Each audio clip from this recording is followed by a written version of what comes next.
The 79X3D. It promises so much on paper. It has the same wonderful stacked cache we found on the 5800X3D, but with improved instructions per clock and a substantial uplift in CPU core frequency. And then there's the DDR5, the 6000 MHz core speed uplifted from 3200 MHz on the DDR4 kit. So even with the same RTX 4090 card, we should see an uplift in performance, right? Well, the answer is, it depends. And it depends on whether you are bound by the CPU or GPU. And historically, for Microsoft Flight Simulator, that has always been the CPU. But these new stacked cache CPUs from AMD have turned the tails on the GPU for Microsoft Flight Simulator VR performance. In high complexity areas, such as over London, we see almost identical performance from the 5800X3D and the 7950X3D. Certainly within the margin of error and the normal sorts of differences you see in these tests between different passes. Using NVIDIA DLSS on the quality setting gave a silky smooth performance with both processors, with absolutely incredible image quality in the HP Reverb G2. However, step out into the UK countryside, where the graphical complexity is much lower, and we see 6 to 7 frames per second improvement with the 7950X3D. That's almost a 10% improvement over the 5800X3D, which, to be very clear, is no slouch in Microsoft Flight Simulator. Staying within the same area in the UK, saw the CPUs return to broadly the same performance as you come into land, and it was the same at takeoff. Here at Coventry Airport, I was using the excellent add-on freeware scenery from flightsim.to.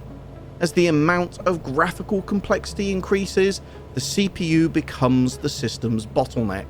Now let's be clear, the results are very, very good. I was using deep learning super sampling and deep learning anti-aliasing whilst I was flying over the Coventry countryside, and I was using deep learning super sampling on the quality setting as I flew over London. All in the fantastic Reverb G2. So to be getting this sort of frame rate performance is absolutely incredible. It's not so long ago I was getting in the 20s and 30s, and that was on the Valve Index, a much lower resolution headset. And whilst it's clear the 7950X3D has more horsepower under the hood and leftover capacity, the world's best performance GPU is still the bottleneck as graphical and world complexity increases. Now I've put off my review of the 7950X3D. Its release has been plagued by all sorts of problems, including melting CPUs and motherboards, and I've personally experienced some very odd behaviour indeed. Sometimes when I want to run a game, or just start up my VR headset, I get very strange stuttering issues, which I've never been able to get to the bottom of. I have to reboot my system in order to get rid of them, and sometimes I have to do this multiple times. You have to set up the system very carefully as well, making sure you have the correct chipset driver, you have the Xbox game bar installed and kept up to date, and that you have game mode switched on. And that's not to say of the 11 billion BIOS updates I've applied. Now maybe the 7950X3D is more future-proofed than the 5800X3D.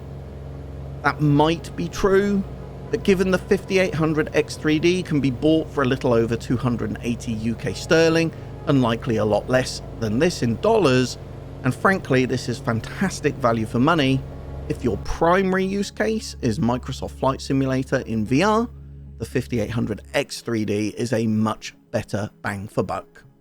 As always, I hope you're very well wherever in the world you are, stay safe in the skies, and I'll see you in my next one.